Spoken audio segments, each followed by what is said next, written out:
ప్రజా హృదయాలే సింహాసనంగా, ప్రజా వేదికలే పోరాట భూమిగా, ప్రజలు పలికేటువంటి నీరాజనాలే తను సంపాదించినటువంటి ఆస్తిపాస్తులుగా భావించి ఎంతో వైవిధ్యంగా రాజకీయ పఠనాలని తిరిగి రాస్తున్నటువంటి king of politics, the visionary, victory leader, మన గౌరవనీయ ముఖ్యమంత్రి గారు శ్రీ యనమల రేవంత్ రెడ్డి గారిని మాట్లాడవలసిందిగా రిక్వెస్ట్ చేస్తున్నాము.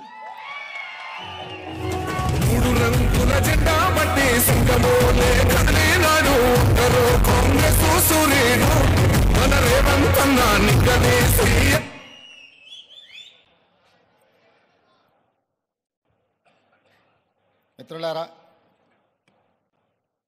ఈరోజు ఒక మంచి ఎకో టూరిజం పార్క్ను ప్రారంభించడానికి, ఎకో టూరిజంను ఒక మంచి పర్యాటక కేంద్రంగా, వ్యాపార దృక్పథం కాకుండా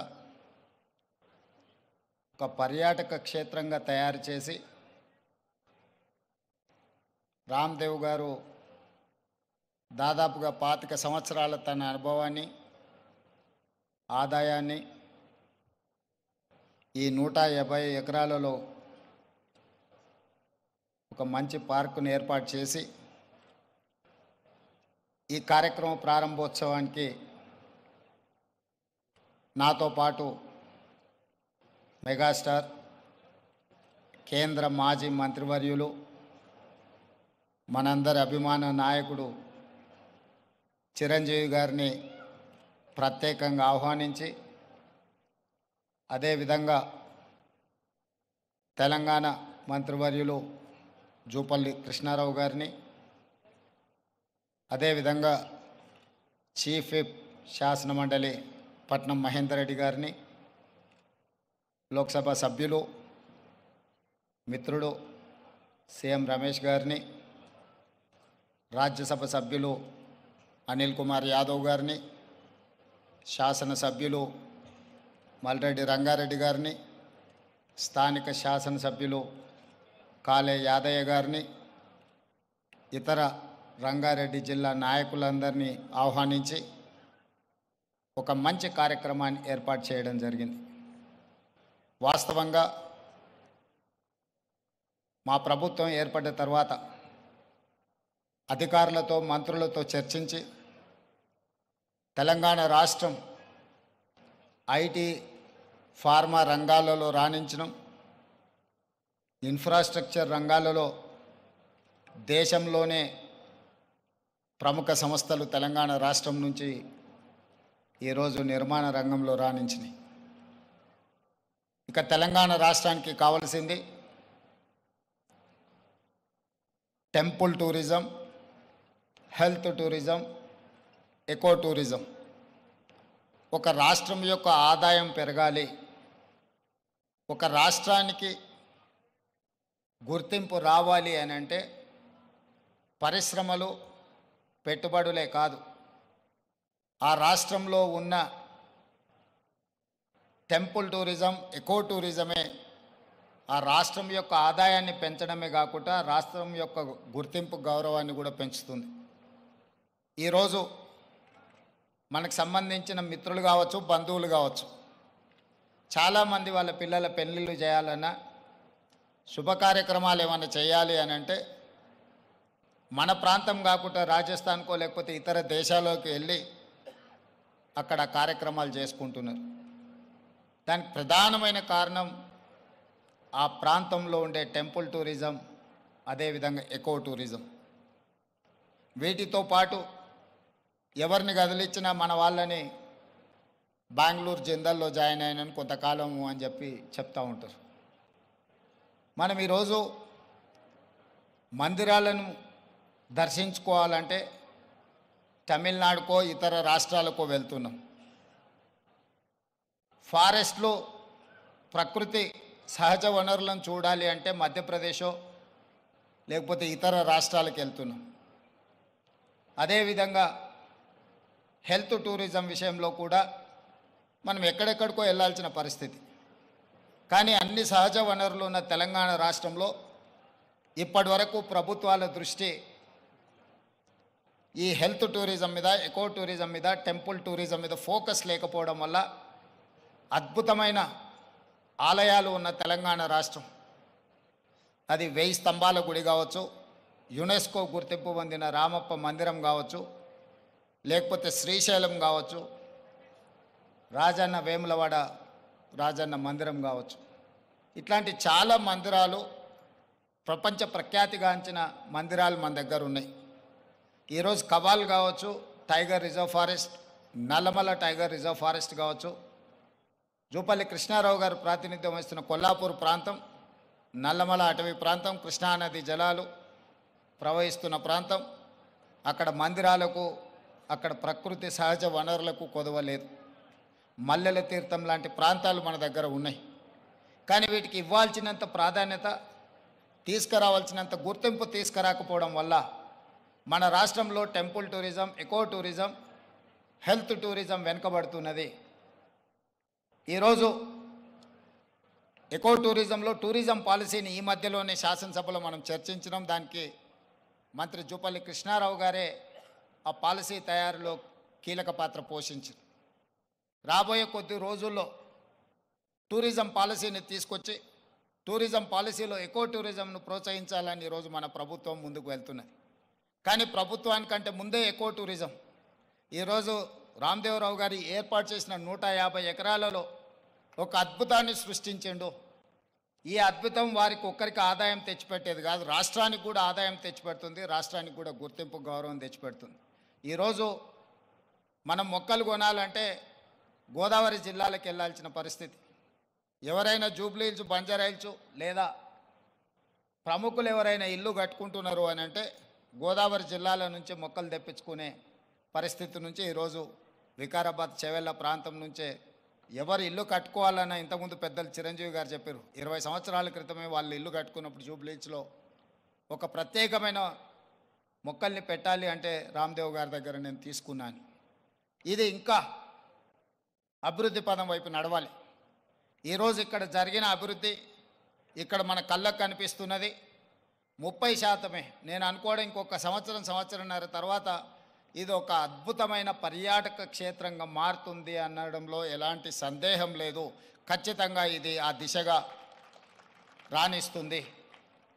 ఇక్కడ మేము కొంతనే చూసినాం, మిగతా ఏర్పాట్లు కూడా అద్భుతంగా చేస్తున్నారు.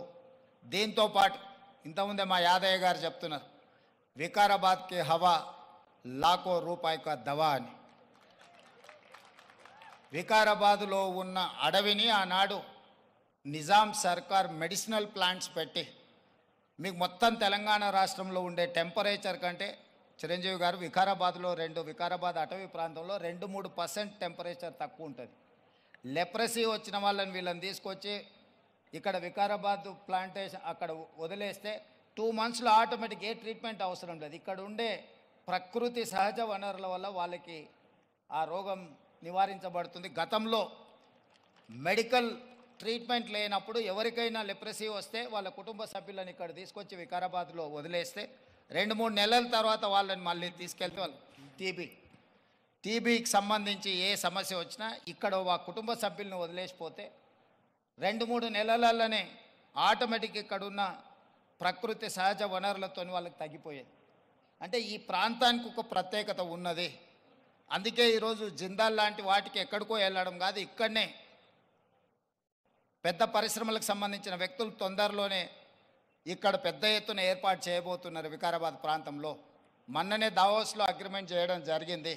తొందరలో వికారాబాద్ ప్రాంతాన్ని ఎకో టూరిజంలో పూర్తి స్థాయిలో అభివృద్ధి చెయ్యాలని ప్రభుత్వం ఏదైతే అనుకుంటుందో ఒక అడుగు ముందు ప్రభుత్వానికంటే రామ్దేవ్ గారు వేసి ఇంత మంచి వ్యవస్థని ఇక్కడ ఏర్పాటు చేసిండు. తొందరలో ఈ ప్రాంతం యొక్క అభివృద్ధికి ఇది ఒక ప్రాతిపదిక అవుతుంది. అందుకే ఈరోజు ఈ నిర్వాహకులను, రామ్దేవ్ గారిని మనస్ఫూర్తిగా తెలంగాణ రాష్ట్ర ప్రభుత్వం అభినందిస్తుంది. ఇంకా రావాలి ఇట్లాంటి పర్యాటక క్షేత్రాలు. ఇదొక వ్యాపార కేంద్రంగా కాకుండా పర్యాటక క్షేత్రంగా కూడా రాణిస్తుంది అనడంలో ఎలాంటి సందేహం లేదు. ఈరోజు నాతో పాటు చిరంజీవి గారు, సీఎం రమేష్ గారు, మా మంత్రులు, శాసనమండలి సభ్యులు, శాసనసభ్యులు అందరు రావడం, ఇట్లా కార్యక్రమం రోజువారీగా ఎన్నో రాజకీయ కార్యక్రమాలలో పాల్గొంటుంటాం, కానీ ఈ కార్యక్రమంలో పాల్గొనడానికి ఒక ప్రత్యేకత ఉన్నది. ఈ ప్రత్యేకత రాష్ట్రం యొక్క ఆలోచనకు అనుగుణంగా ఉన్నది. ఈరోజు రాష్ట్ర ప్రభుత్వం ఏదైతే ఎకో టూరిజం పాలసీలో ఇలాంటి పార్కులు మేము డెవలప్ చేయాలనుకుంటున్నామో, రాబోయే రోజుల్లో ఖాళీ వరి పండించడమే కాదు, ఇతర కమర్షియల్ క్రాప్స్ వైపు ఈరోజు వనాలు, ప్రకృతి వనాలను పెంచడానికి కూడా రైతులను ప్రోత్సహించడానికి ప్రభుత్వం వైపు నుంచి ప్రణాళికలు ఉన్నాయి. వాళ్ళందరికీ కూడా ఇలాంటి వ్యాపార కేంద్రాలు ఉంటే రైతులు పెంచే మొక్కల్ని కొనుగోలు చేయడానికి అవకాశం ఉంటుంది. 1,00,00,000 మొక్కల్ని తెలంగాణ రాష్ట్ర ప్రభుత్వం పెట్టాలంటే ఎక్కడనో ఒకడ గ్రామాల దగ్గర ఆ మొక్కలను పెంపడానికి క్షేత్రాలు ఇస్తున్నాం. కానీ 6 నెలలు సంవత్సరం పెంచితే అవి మేము నాటినప్పుడు 20-30% కంటే ఎక్కువ బ్రతకడం లేదు. అందుకే రాబోయే రోజుల్లో మా మంత్రి గారికి సూచన చేస్తున్నా, అదేవిధంగా ఫారెస్ట్ మినిస్టర్ గారికి కూడా నేను ఆదేశాలు ఇస్తా.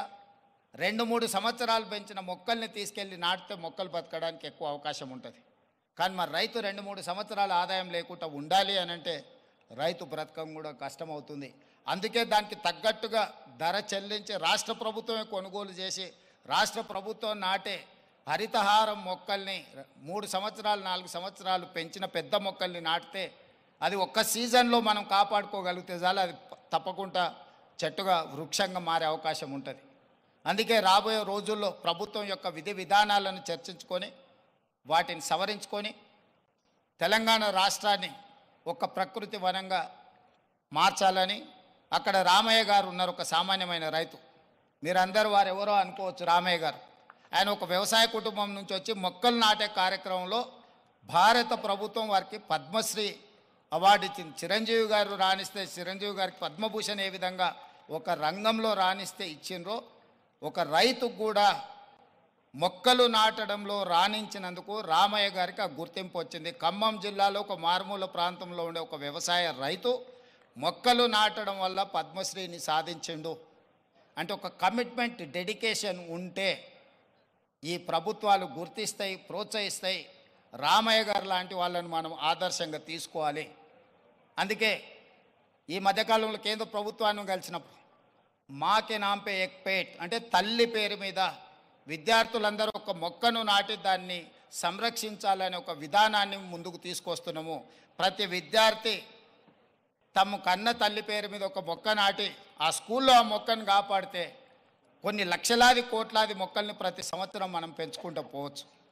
ఇట్లాంటి వినూత్నమైన కార్యక్రమాలను ప్రభుత్వం తీసుకురావాలనుకుంటుంది. తొందరలోనే ఈ విధి విధానాలతో ముందుకు వస్తాం. ఏది ఏమైనా రామ్దేవ్ గారిని మనస్ఫూర్తిగా అభినందిస్తున్నా. ఒక మంచి పర్యాటక క్షేత్రంగా దీన్ని తీర్చిదిద్దండి. ప్రభుత్వం వైపు నుంచి అవసరమైన సహకారం తప్పకుండా ప్రభుత్వం అందిస్తుంది. మంత్రి జూపల్లి కృష్ణారావు గారు, స్థానిక శాసనసభ్యులు యాదయ్య గారు, మహేందర్ రెడ్డి గారు ఉన్నారు. ఏదైనా స్థానికంగా అంశాలు ఉన్నా కూడా వారు మీకు సంపూర్ణమైన సహకారాన్ని అందిస్తారని తెలియజేస్తూ మీ అందరి దగ్గర సెలవు తీసుకుంటున్నారు. ధన్యవాదాలు మిత్రులారా.